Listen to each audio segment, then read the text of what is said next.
never thought I would become the kind of person who calculates the exact dollar amount of family loyalty. But there I was, sitting in my Honda Civic outside my childhood home at 11:30 on a Tuesday night, adding up 10 years of receipts on my phone calculator. The number that stared back at me made my stomach clench. $237,412. That was how much I had poured into the black hole that was my family's financial crisis. Not loaned. Poured. Because loans imply the expectation of repayment, and I had learned long ago that expecting anything back from the Rivers family was like expecting blood from a stone. The irony wasn't lost on me that I was having this revelation while parked outside the house I had saved 3 times from foreclosure. The house where I had spent my entire childhood being told that Mason was the golden boy, the creative one, the sensitive soul who needed protection from the harsh realities of the world. Meanwhile, I was the reliable one, the strong one, the one who would figure it out.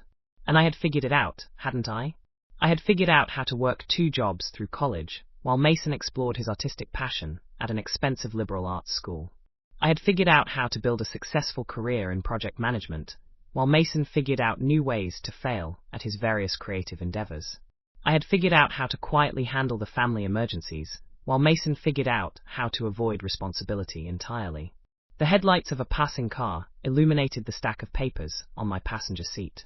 Bank statements, utility bills, mortgage payments, credit card statements, repair receipts. A decade of financial documentation that told the story of how Danielle Rivers had gradually transformed from daughter to ATM machine. The evidence of my own stupidity, laid out in black and white. I had driven here tonight to help Mom organize some paperwork. Dad had mentioned they were updating their will, and they needed help finding some old documents. It seemed like such an innocent request. Just another small favor for the family that had raised me, loved me, shaped me into the woman I had become. What I found instead was a betrayal so complete, so casually devastating, that it had taken me 3 readings to fully comprehend what I was looking at. The will was straightforward in its brutality. The house, the one I had saved repeatedly with my own money, the one where I had spent countless weekends doing repairs and maintenance, the one whose mortgage I had personally guaranteed when their credit was too damaged to refinance, would go entirely to Mason, along with what little remained of their retirement savings, their life insurance policies, and even Mom's jewelry. My name appeared exactly once in the document, and only to explicitly state that I would receive nothing, because I was financially stable and didn't need their help. I had stared at that line until the words blurred together. Because I was financially stable. As if that stability had materialized out of thin air. As if I hadn't sacrificed my own dreams, my own wants, my own financial security to achieve it. As if the reason I appeared stable was not directly connected to the fact that I had been supporting not just myself, but essentially my entire family for the better part of a decade. The documents I found in Dad's desk told an even more complete story. There were emails between my parents discussing my contributions, but they were framed not as sacrifices or gifts, but as obligations. What Danielle owes us for raising her. What Danielle should contribute since she's doing so well. How to approach Danielle for the next payment without making it seem like begging. There were text message printouts between Mom and Mason, where they joked about how easy it was to get money from me. Just mention Dad's health, or bring up how stressed Mom has been, and reliable Danielle will write another check. There was even a spreadsheet, meticulously maintained by my mother, tracking every request they had made and every payment I had provided, with little notes in the margins about which emotional buttons to push for maximum effectiveness. The most devastating discovery was a letter from Mason to our parents, dated just 6 months earlier. In it, he thanked them for always believing in his artistic vision and for finding ways to support his career without him having to compromise his integrity by taking a regular job. He wrote about how grateful he was that they had found a way to handle the family's financial obligations so that he could focus on his art. He promised that when he finally achieved the success he knew was coming, he would pay them back for everything. Not me. Them. He was planning to pay them back for money I had provided. I had always known my family had a dynamic that didn't quite make sense. I had always felt the subtle but persistent pressure to be the responsible one, the fixer, the one who stepped up when things got tough. But I had told myself that was just how families worked. Everyone had their role to play, and mine happened to be the provider and problem solver. What I had never understood, what the documents in Dad's desk made crystal clear, was that my role had been deliberately constructed and carefully maintained. I wasn't naturally the responsible one who happened to be good with money. I had been systematically trained to be the family's financial solution while being emotionally manipulated into believing it was what a good daughter should do. The pattern was so clear once I saw it laid out in their own words. Create a crisis, express worry and stress, mention how hard it was to ask, but they had nowhere else to turn. Accept my money with gratitude and promises that this would be the last time. Then begin laying the groundwork for the next request before the ink was dry on my check. And it had worked brilliantly for 10 years. I had written checks for Dad's medical bills when his insurance wouldn't cover experimental treatments. I had covered 3 months of mortgage payments when he was between jobs. I had paid for the new roof, the new furnace, the new water heater, and countless smaller repairs. I had funded Mason's various business attempts, from his freelance graphic design venture, to his artisan coffee roasting dreams, to his most recent plan to become a professional photographer. I had done it all willingly, even eagerly. Because that's what family does for each other. That's what love looks like. That's how you show you care. Except they had never intended to show they cared about me in return. The will made that abundantly clear. After a decade of treating me like their personal bank account, they had decided that my reward would be nothing. Not even an acknowledgement of what I had contributed. Just a legal document that ensured everything would go to the child who had contributed nothing but heartache and financial drain. I sat in my car for 2 hours that night, reading and rereading the documents, trying to find some other interpretation that would make sense. Some way to understand how parents could accept so much from one child while planning to give everything to another. Some explanation that wouldn't require me to accept that the people I loved most in the world had been systematically taking advantage of me for years. But the evidence was overwhelming, and it was documented in their own handwriting. I finally started my car and drove home to my apartment. The apartment I could have traded for a house years ago if I hadn't been funneling my down payment money into their various crises. I sat on my couch, surrounded by the modest furniture I had been planning to replace for 3 years, but couldn't afford because of family obligations, and tried to figure out what to do with this new knowledge. The old Danielle would have found a way to rationalize it. Would have told herself that parents have the right to leave their assets to whichever child they think needs it most. Would have convinced herself that her financial stability was reward enough, and that being able to help her family was its own gift. But something had broken in me while reading those documents. Some fundamental assumption about my place in the world, about the nature of my relationships, about what I deserved and what I was worth. For the first time in my adult life, I was angry. Not frustrated or disappointed or hurt, but genuinely, righteously angry. I had spent 10 years being the perfect daughter. I had prioritized their needs over my own wants, their stability over my own dreams, their comfort over my own security. I had done it with love, with generosity, with the deep satisfaction that comes from being the kind of person others can count on. And they had taken my sacrifice and turned it into their entitlement. I called in sick to work the next day, something I had done maybe 3 times in my entire career. I spent the morning in my pajamas, making lists and researching. By afternoon, I had a plan. I started with the easiest step. I gathered every piece of financial documentation I had related to my family. Bank statements showing transfers to their accounts. Receipts for payments I had made on their behalf. Email confirmations for bills I had paid online. Text messages where they had requested help and I had agreed to provide it. It took me 6 hours to organize it all, and when I was finished, I had a file 3 inches thick. A comprehensive record of exactly how much money I had provided, when I had provided it, and what crisis had prompted each transaction. Then I made an appointment with a lawyer. I had never needed a lawyer before. My life had been refreshingly free of legal complications. But I had a feeling that was about to change. David Davies had been recommended by a colleague as someone who specialized in family financial disputes. He was a thin, sharp-eyed man in his 50s who listened to my story without interruption while I laid out the documents on his conference table. When I finished talking, he was quiet for a long moment, flipping through the papers with the methodical attention of someone who had seen this story before. "How much do they currently owe on the house?" he asked. I told him. The number was substantial, but not insurmountable for someone with my income and credit rating. "And you're certain you want to take this approach? There are other ways to handle family financial disputes that might preserve the relationships." I looked at him across the table, This stranger who was asking me to consider preserving relationships with people who had spent a decade treating me like an exploitable resource while planning to leave me nothing. Mr.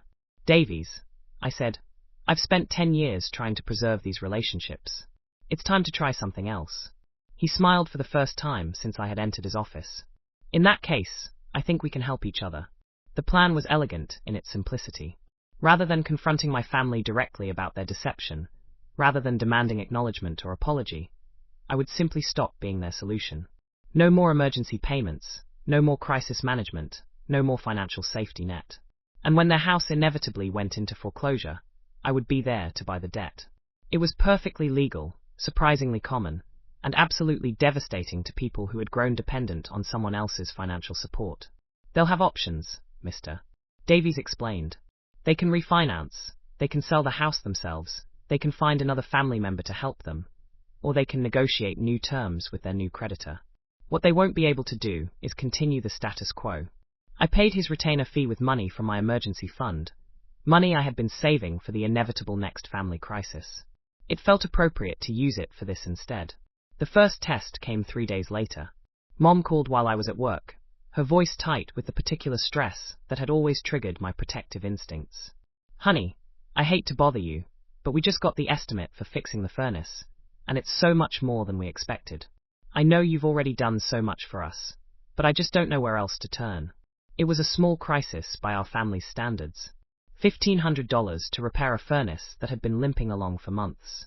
The old Danielle would have had the money transferred before the end of the phone call. Instead, I took a deep breath and delivered the words I had been practicing.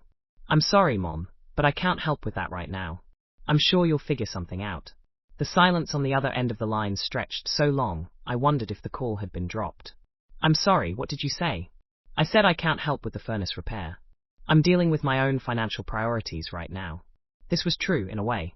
Paying a lawyer to purchase my family's debt was definitely a financial priority. Danielle, sweetie, I don't think you understand. We don't have anywhere else to go with this. Your father's back has been acting up, and we can't live in a house with no heat. Winter's coming. The manipulation was so familiar, I could have scripted it myself. Dad's health, Mom's helplessness, the approaching winter, the subtle implication that I was their only option, and therefore had an obligation to help. For a moment, I felt the old pull. The reflexive urge to fix their problem, to be the daughter they needed, to maintain the peace by writing the check. Then I remembered the will. I remembered the spreadsheet. I remembered Mason's letter about how grateful he was that they had found ways to handle the family finances without him having to compromise his art.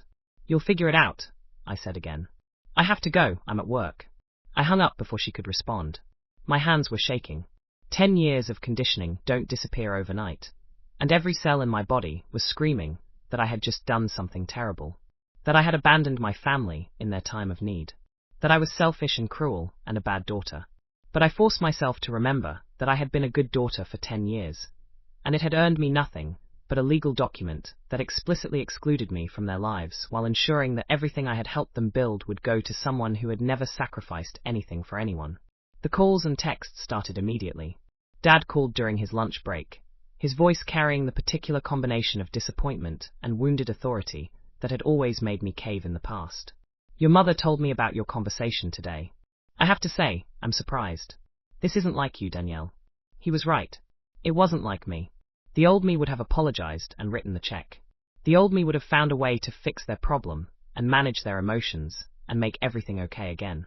But the old me had been operating under the assumption that my family saw me as a person worthy of consideration and care. The old me had believed that my sacrifices were appreciated and that my contributions mattered. Things changed, Dad. You'll need to find another solution. What's gotten into you? Are you having problems at work? Are you feeling okay? The concern in his voice was real, but I knew from the documents in his desk that it wasn't concern for my well-being. It was concern for my continued utility as their financial resource. I'm fine. I just can't help with the furnace. Can't or won't? The question hung in the air between us. It was a fair question, and it deserved an honest answer. Won't. He was quiet for so long, I thought he might have hung up. I see. Well, I hope you'll reconsider. We've always been there for you, Danielle. I'd hate to think you wouldn't be there for us when we really need you. Always been there for me. I thought about the college tuition I had paid myself through work study and student loans, while they paid for Mason's expensive liberal arts education. I thought about the times I had been sick or stressed or overwhelmed, and had gotten advice to just push through it, to be strong, to handle it myself. I thought about the birthday presents that had been afterthoughts, and the Christmas mornings when Mason's gifts filled half the living room, while mine were practical and modest. I have to go, Dad. I'm at work. I hung up and turned off my phone. That evening, I found 17 text messages waiting for me. Mason had joined the conversation, and his messages were exactly what I had expected. A mixture of bewilderment, guilt-tripping, and thinly veiled anger. Why are you doing this to Mom and Dad? They've sacrificed so much for us over the years. I can't believe you're being so selfish over money. This isn't the sister I thought I knew. If you're having financial problems, you should have said something instead of taking it out on them.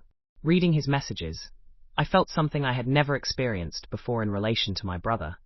Complete clarity about who he was and what he thought of me. Mason had never seen me as a person. I was a resource, a solution to problems he didn't want to deal with. A safety net that allowed him to take risks and pursue dreams without consequences. He genuinely believed that my role in the family was to handle the financial realities so that he could focus on more important things, like his art and his personal growth and his journey towards self-actualization. The idea that I might have my own dreams, my own needs, my own limits, had simply never occurred to him. Why would it? I had never set any boundaries.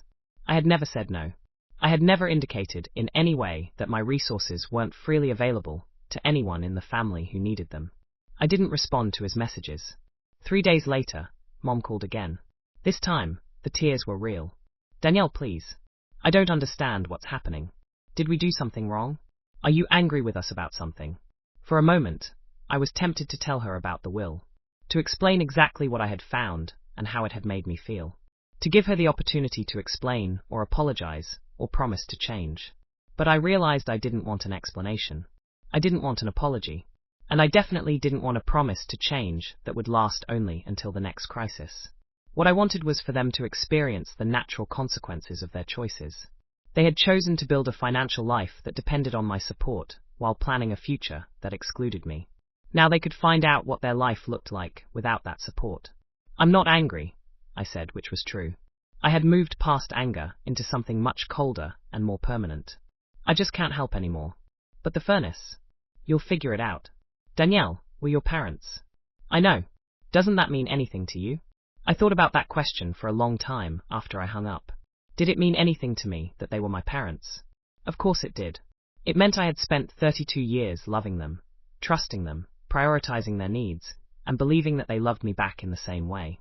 But it also meant that they had had 32 years to show me that they valued me as more than just a source of financial support. They had had 32 years to treat me with the same consideration and care they had always shown Mason. They had had 32 years to build a relationship with me that was based on mutual respect rather than my utility. They had chosen not to do any of those things. And now they were facing the consequences of that choice. The furnace situation resolved itself, as I had known it would. They found a repair service that would work with them on a payment plan. It would cost them more in the long run, and they would be making payments for the next year, but it was a solution that didn't require my participation. I felt no satisfaction in their struggle, but I also felt no compulsion to rescue them from it. 2 months later, the mortgage payment was due. I knew it was coming because I had been tracking their financial obligations as carefully as I had once tracked my own contributions to them. Mr. Davies had advised me to understand their situation completely before making any moves, so I had done my homework. Their mortgage was expensive, a result of multiple refinancing attempts over the years as they had tried to manage their debt. The payment was manageable only with regular infusions of outside help that had always come from me. Without that help, they were about $800 short each month. For the first few months, they would probably find ways to make it work. Dad might pick up extra shifts at his part-time job. Mom might finally take the retail position she had been considering. Mason might even contribute something, though based on his history, that seemed unlikely. But eventually, they would fall behind. And when they fell behind, the foreclosure process would begin. And when the foreclosure process began, I would be ready. The first missed payment came in month 3. I knew about it because Mr. Davies had contacts at their mortgage company who could provide information about delinquent accounts. It wasn't public information yet, but it would be soon. Mom called me that day, her voice shaking. Danielle, I need to talk to you about something important. Can you come over? I'm pretty busy this week. Can we talk on the phone? This isn't really a phone conversation. Please, honey. It's urgent. I almost said no. The old patterns were still strong, and the idea of Mom needing something urgent still triggered my protective instincts. But I was curious to see how they would handle this conversation. How they would ask for help now that I had established a pattern of saying no. I drove to the house where I had grown up, the house that I had saved from foreclosure 3 times, the house that would soon belong to me. Mom met me at the door, and I could see immediately that she had been crying. Dad was in his recliner, staring at the television, but not really watching it. Mason was there too, sitting on the couch with his arms crossed and a sullen expression that I remembered from his teenage years. Sit down, honey, Mom said, gesturing to the chair across from Dad. We need to talk about what's been happening. I sat down and waited. We missed our mortgage payment this month, Dad said without looking at me. And we're going to miss next month's too, unless something changes. Okay, I said. They all stared at me. Okay, Mason said.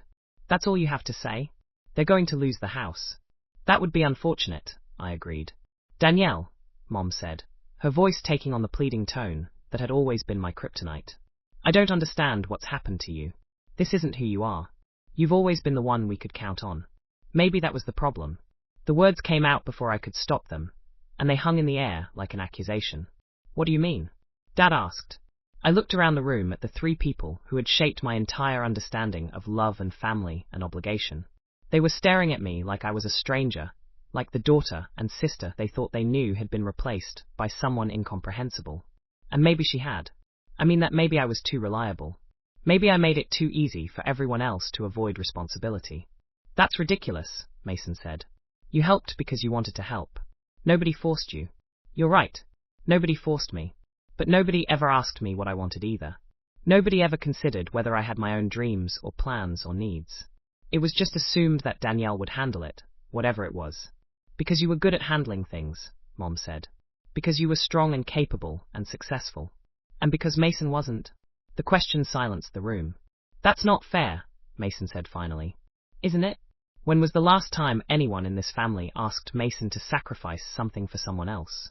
When was the last time anyone expected him to put his dreams on hold to solve a family crisis? That's different, Dad said. Mason's situation is different. How? He's an artist. He needs time to develop his craft. You can't expect him to give up his calling to work some meaningless job just to pay bills. But you can expect me to give up my savings and my financial security and my future to pay those same bills? That's not the same thing, Mom said. You have a career. You're stable. You can afford to help. I can afford to help because I've made choices about how to live my life. I've worked extra hours and taken on side projects, and lived in a small apartment, and driven an old car, and skipped vacations, and delayed major purchases, so that I could build financial stability. Mason has made different choices. He's prioritized his art and his personal fulfillment and his freedom from conventional responsibilities. Those are both valid ways to live, but only one of us should have to pay for both lifestyles. They were all staring at me like I was speaking a foreign language. So what are you saying? Dad asked. That you're never going to help us again? That you're just going to let us lose everything? I'm saying that I'm not going to be the automatic solution to every financial problem this family has. You'll need to find other ways to handle your obligations.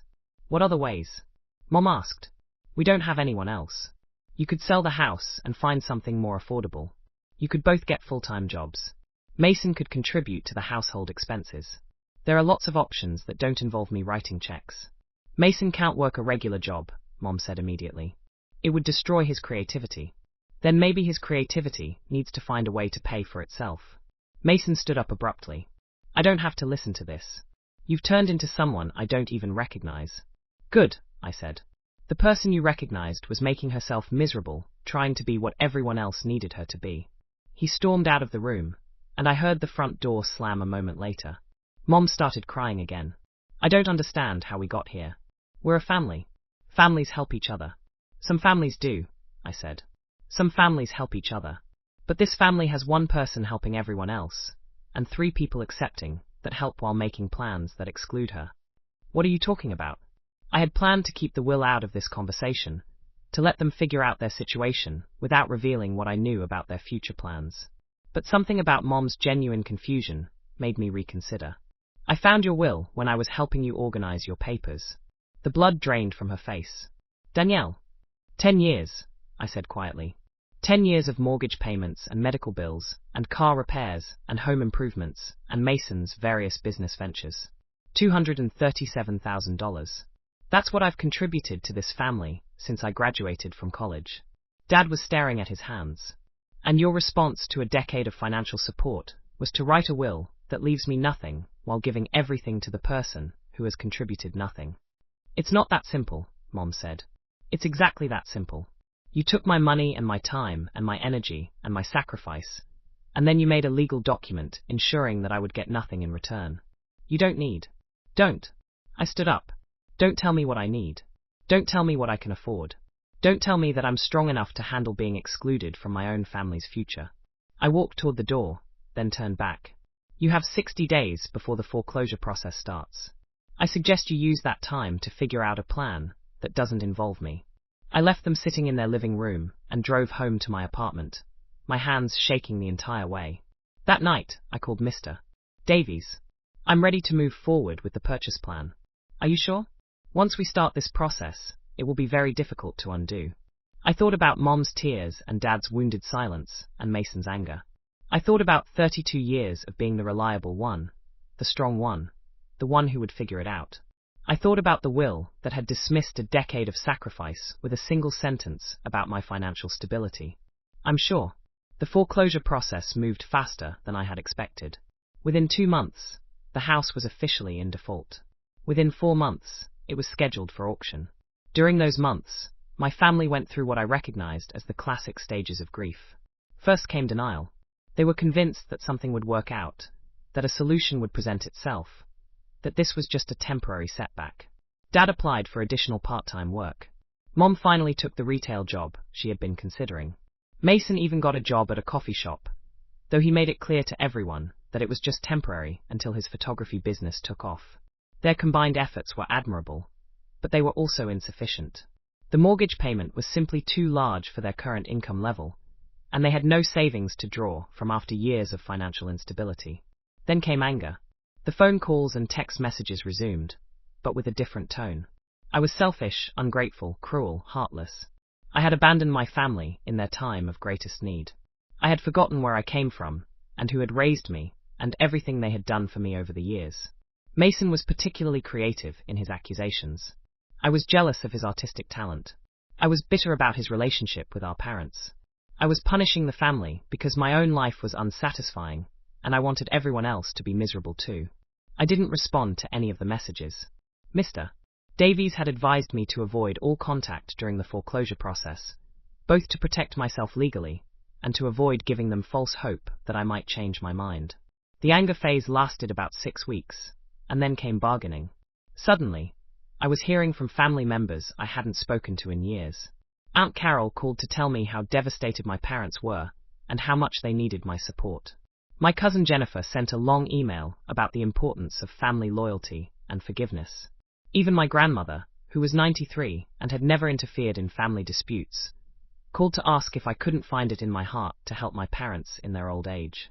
The pressure was intense and coordinated, and I realized that my parents had launched a full-scale campaign to bring me back into line. They were telling everyone who would listen that their responsible, successful daughter had inexplicably abandoned them, and they needed help convincing me to do the right thing. What they weren't telling anyone was why I had stopped helping. They weren't mentioning the will, or the years of taking my support for granted, or the assumption that my role in the family was to be their financial safety net, while asking for nothing in return. I started getting invitations to family gatherings I hadn't been invited to in years. Casual coffee dates with relatives who wanted to catch up, and somehow always managed to steer the conversation toward my parents' situation. Even well-meaning friends who had heard the family's version of events and wanted to help me see reason.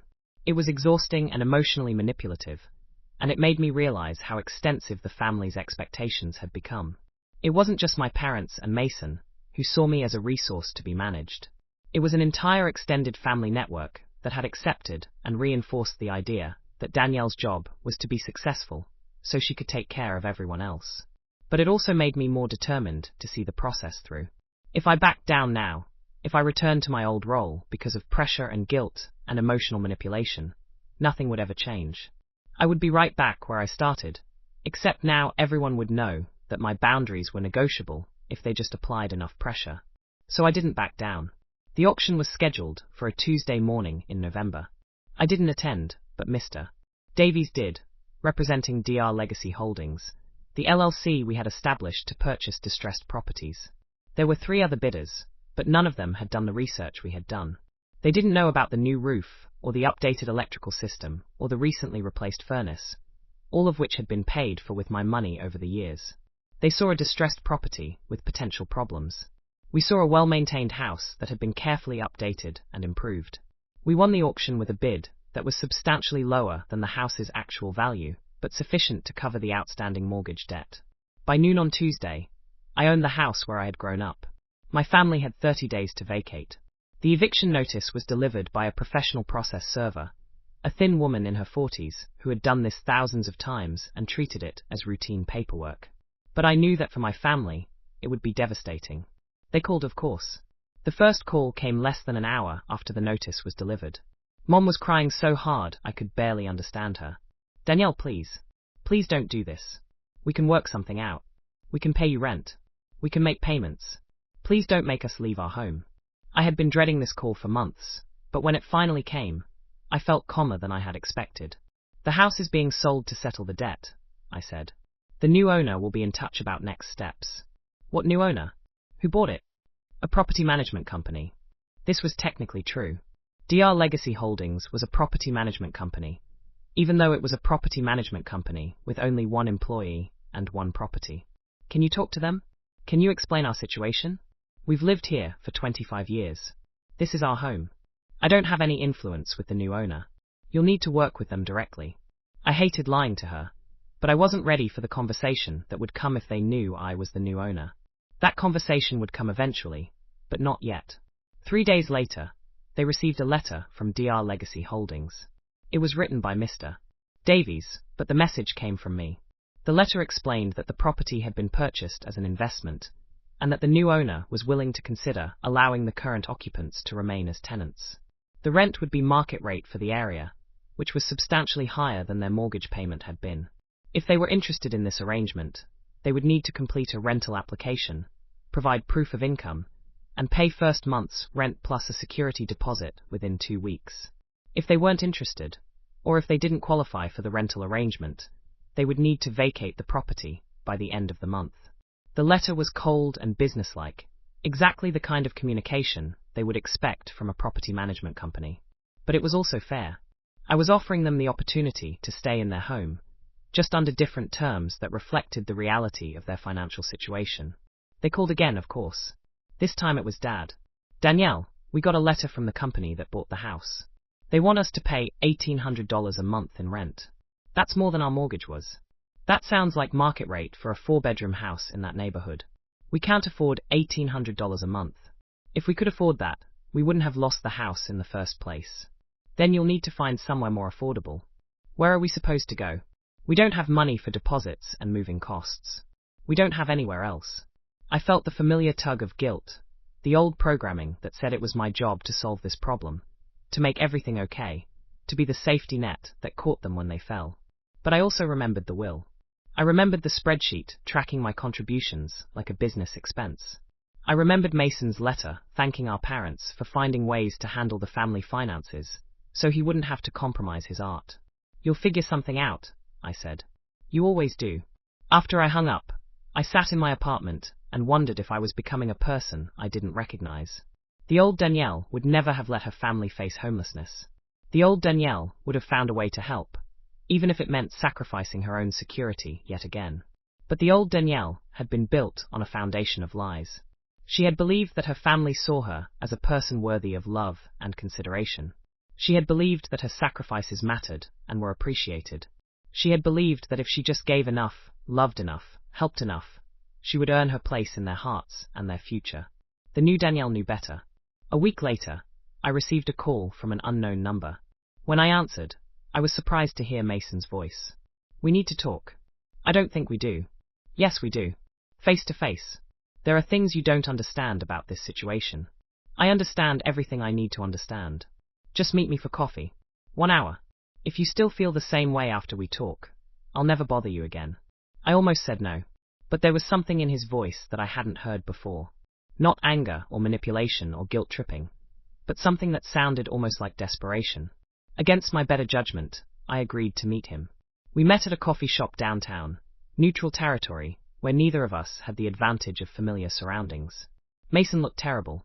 He had lost weight, and there were dark circles under his eyes. His usual confident demeanor was gone, replaced by something that looked almost like humility. "Thank you for coming," he said when I sat down across from him. I waited for him to continue. "I need to tell you some things. Things I should have said years ago." He took a deep breath and stared at his coffee cup. "I know what you found. The will. Mom told me." I still didn't say anything. "I also know about the money. All of it. I've always known." This surprised me. "What do you mean?" "I mean, I've known for years that you were paying for everything. The mortgage, the repairs, my business attempts, all of it. I knew every time they asked you for money, and I knew every time you said yes. And you were okay with that?" He was quiet for a long moment. "I told myself I was okay with it. I told myself that you were successful and could afford it, and that I was working on something important that would pay off eventually. I told myself that families help each other, and this was just how our family worked. But the truth is, I was terrified. Terrified of having to get a real job and give up my dreams.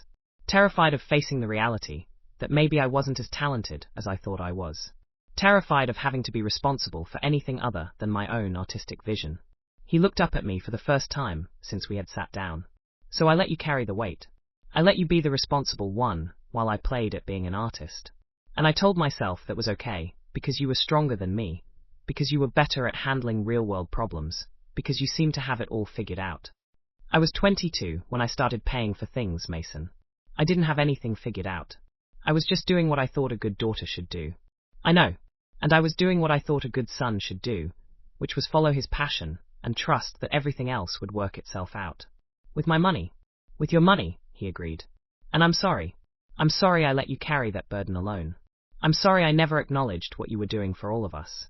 I'm sorry I let Mom and Dad turn you into their personal ATM, while I sat back and benefited from your sacrifice."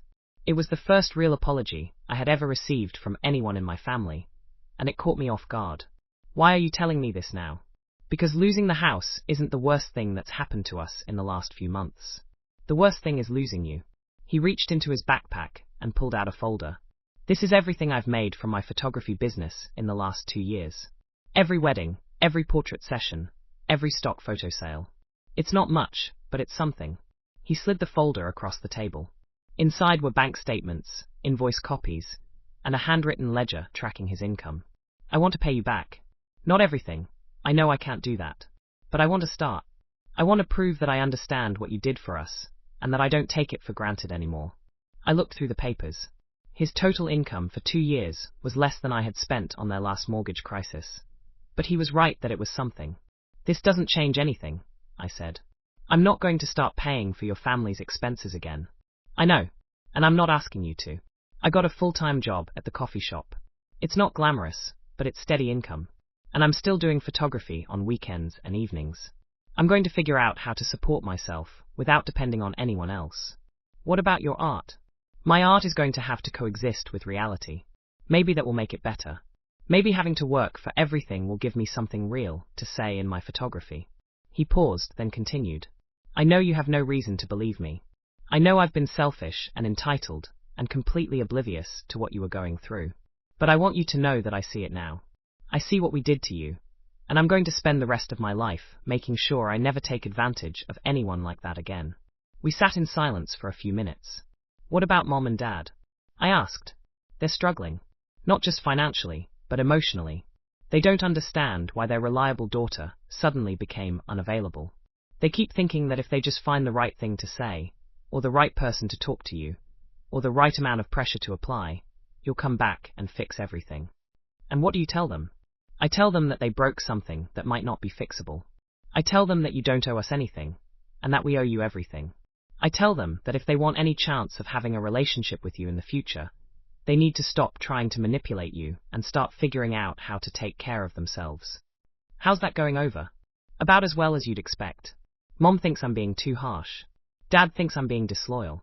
But I'm tired of pretending that what we did to you was okay. He finished his coffee and stood up. I know you probably don't want to hear from me for a while. Maybe not ever. But I want you to know that I'm proud of you for standing up for yourself. It took courage to do what you did, and I'm sorry it took me this long to see that. He left money on the table for both of our drinks and walked away. I sat in the coffee shop for another hour, thinking about our conversation. It didn't change my mind about the house or the eviction or my decision to stop being their financial safety net. But it did make me realize that maybe not everyone in my family was completely lost. 2 days before the eviction deadline, I received another call from an unknown number. This time it was Dad. Danielle, I need to talk to you. Not about money, not about the house. About us. Okay, can I come to your apartment?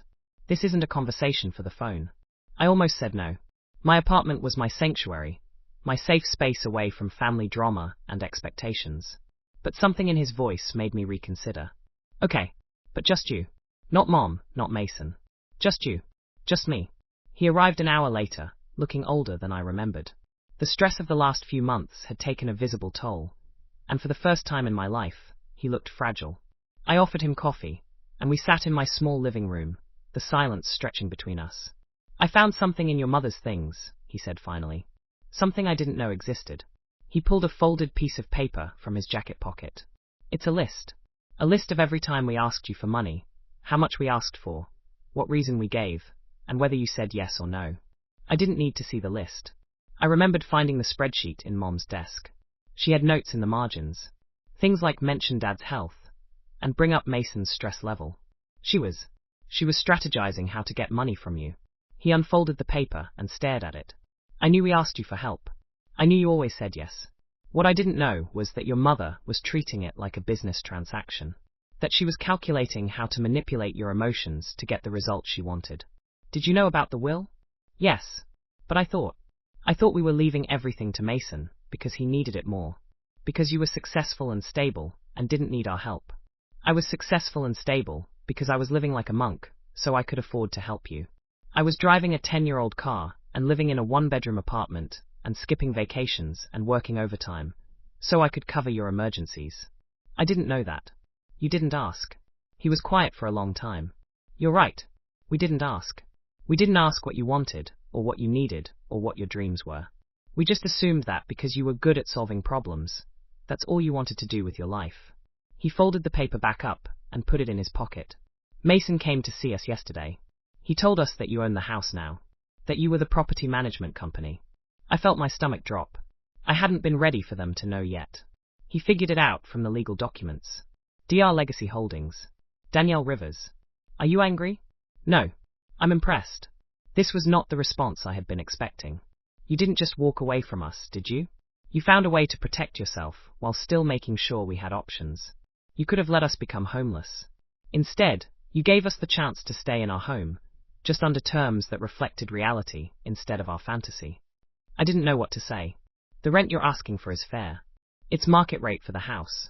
If we can't afford it, that's not your problem to solve anymore. What are you going to do?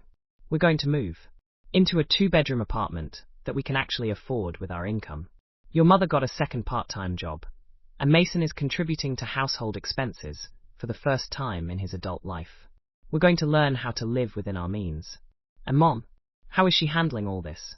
Your mother is having to face some uncomfortable truths about herself, about how she treated you, and about the kind of person she became when she was managing your relationship with us. He stood up to leave.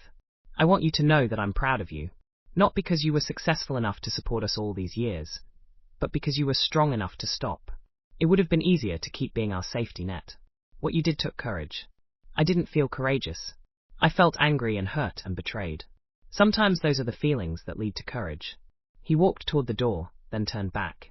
I love you, Danielle. Not because of what you can do for us, but because of who you are. I should have told you that more often. I should have shown you that more often. I love you too, Dad. And I realized that was still true, despite everything. After he left, I called Mr. Davies. I want to make them an offer on the house. What kind of offer? I want to sell it back to them. At cost, with a reasonable payment plan they can actually afford. Are you sure? After everything they put you through? I thought about Mason's apology and his determination to support himself. I thought about Dad's recognition of what they had done to me and his commitment to change. I thought about the fact that sometimes people need to lose everything before they can learn how to value what they have. I'm sure. But there are conditions. The offer was simple. They could buy the house back from DR Legacy Holdings for exactly what I had paid for it at auction, plus the costs of the legal work and property maintenance. The payment plan would stretch over 15 years, with monthly payments that were manageable on their current income. But there were conditions. First, Mason would be required to contribute 30% of his income to household expenses for as long as he lived in the house. No more free rides while he pursued his artistic dreams. Second, both Mom and Dad would need to complete a financial planning course and demonstrate that they could manage their money responsibly for 6 consecutive months before the sale could be finalized. Third, they would need to write letters acknowledging what they had done to me over the years and apologizing for treating me like their personal ATM rather than their daughter. And finally, they would need to update their will to reflect a more equitable distribution of assets that acknowledged my contributions to the family. The letter from Mr. Davies outlining these conditions was delivered on the day they were supposed to move out of the house. They called that evening. Mom was crying again, but this time the tears sounded different. Not manipulative or desperate, but genuinely grateful. Danielle, I don't know what to say. After everything we put you through, you're giving us a chance to stay in our home. I'm giving you a chance to earn your home back, I corrected. There's a difference. The conditions are fair. More than fair. We'll do whatever it takes. All of you. All of us. Mason has already agreed to everything. And your father and I. We've had a lot of time to think about what we did to you. We want to make it right. This isn't about making it right, I said. What you did can't be undone. This is about moving forward in a way that works for everyone. I understand. And Danielle? I'm sorry. I'm so sorry for what I did to you. For how I treated you. For turning you into someone I could manipulate instead of someone I could love. It was the first time she had acknowledged her manipulation directly, and it meant more to me than any amount of money ever could. 6 months later, we signed the papers that transferred the house back to my parents. They had completed the financial planning course with flying colors, had demonstrated consistent money management, and had maintained steady employment. Mason had not missed a single monthly contribution to household expenses, and had even started a small photography business that was beginning to show real profit. The letters they had written me were difficult to read, but they were honest in a way my family had never been before. They acknowledged their mistakes, took responsibility for their actions, and committed to treating me as a person rather than a resource going forward. The new will was exactly what it should have been, an equitable distribution that acknowledged everyone's contributions and everyone's needs.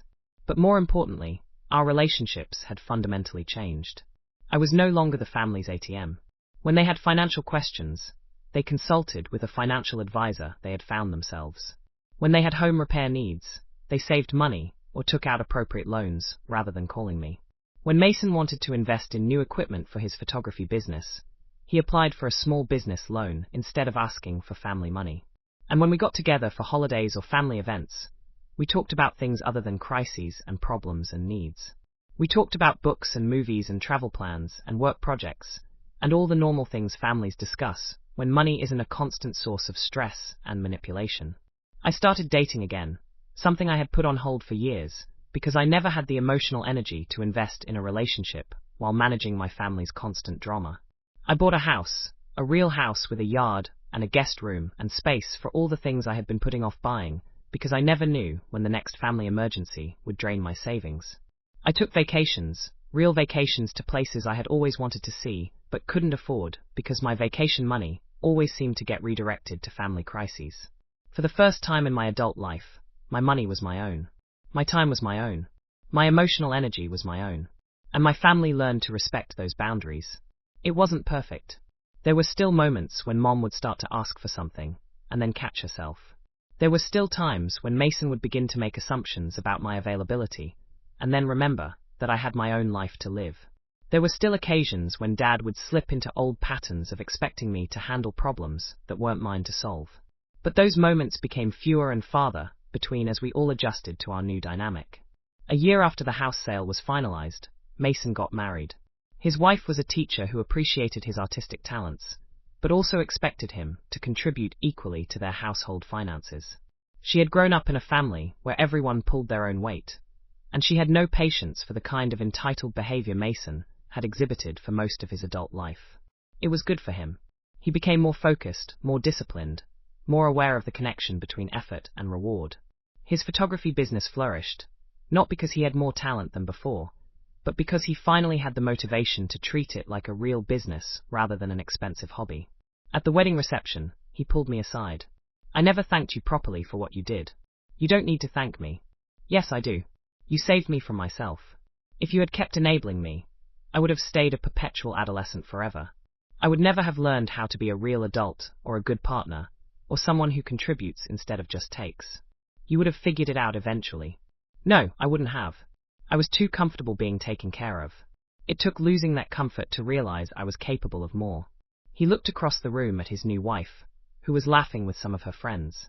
She never would have married the person I was 3 years ago, and I wouldn't have blamed her. I wasn't marriage material when I was still living like a teenager in my parents' house. You're different now. We're all different now. Mom and Dad have learned how to be proud of what they can accomplish on their own, instead of being ashamed of what they need help with. You've learned that you don't have to sacrifice yourself to prove you love us. And I've learned that being an artist doesn't mean being irresponsible. 2 years later, Mom called me with news. "Your father and I are thinking about downsizing." My first instinct was panic. Were they having financial problems again? Did they need help with moving expenses? But then she continued. "We want to buy a smaller place that will be easier to maintain as we get older. And we want to use the equity from the house to set up college funds for any grandchildren we might have someday."